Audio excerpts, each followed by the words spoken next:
想同一班同事咧一齊嚟攞獎，特別咧係想同阿恒嚟攞獎嘅。香港嘅遊戲人咧好特別嘅，佢唔怕對手嘅，會同最勁嘅對手去鬥，唔緊要嘅，我哋一齊做。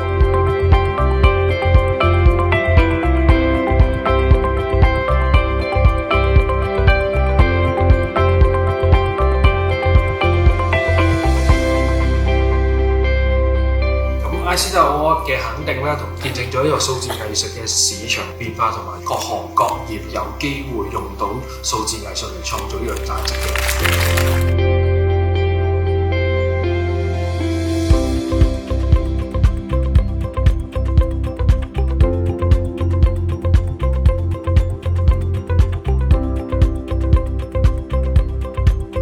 再次多謝製作於元豐嘅團隊啦！